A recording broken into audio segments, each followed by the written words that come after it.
Yahoo plans to let go of more than 20% of its workforce. That's right. Yesterday's announcement represents just the latest in what's been a wave of layoffs within the tech industry. More than 1,600 Yahoo employees will now be cut. They're out of a job. This is part of a major restructuring at the company. But that number includes more than half of Yahoo's advertising unit. According to layoffs.fyi, more than 300 tech companies have given the pink slip to more than 100,000 employees this year alone. Joining us now is Courtenay Brown. She's an economics reporter for Axios. Welcome, Courtenay. So why is the tech industry in particular announcing so many layoffs as of late? What's driving this? I think what's really interesting is that if you read some of the memos that CEOs are sending out to staff announcing the layoffs, they'll tell you, quite frankly, what happened. And it's that over the past few years, some of these companies experienced wild growth.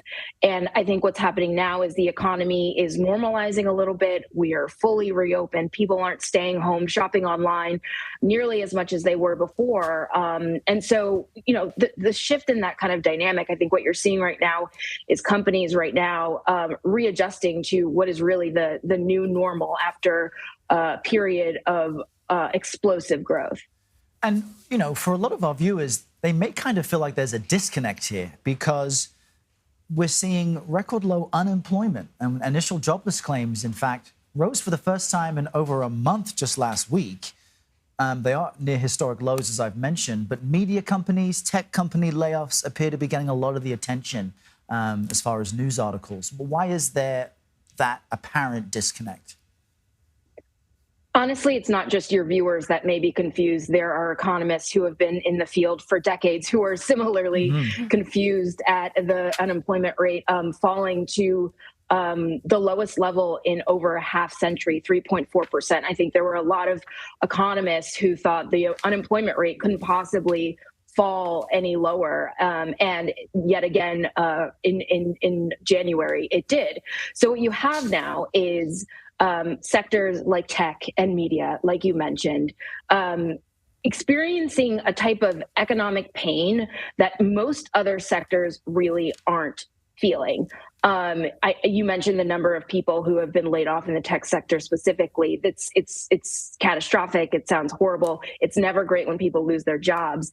But when you think about it's a teeny tiny number in the U.S. labor force that's made of hundreds of millions of people, right?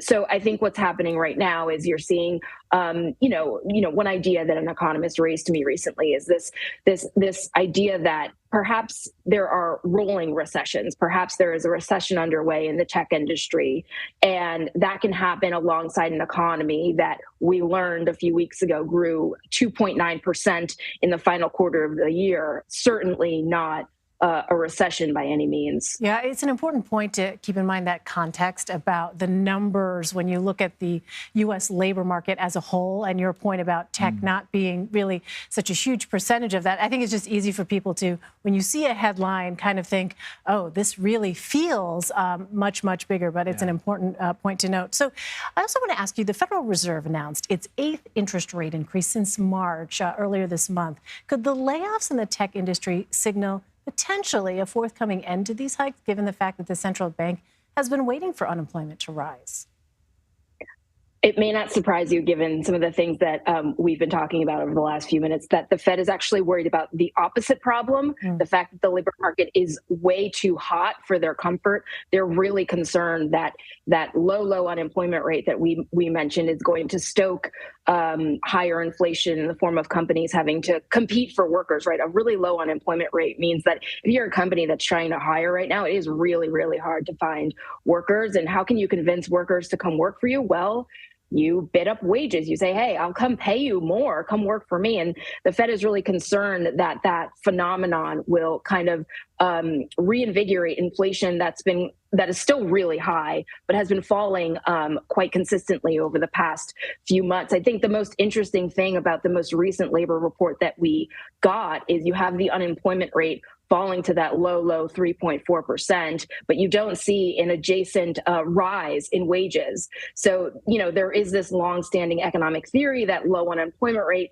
may mean higher wages, which may mean higher inflation. But that, just to make things more confusing, that is broken right now. So economists are wondering what's going on there and whether that relationship will be the reality again, because right now that relationship is completely broken down. It's like it or not, we're all getting a crash course in economics and all the connections and contradictions as well.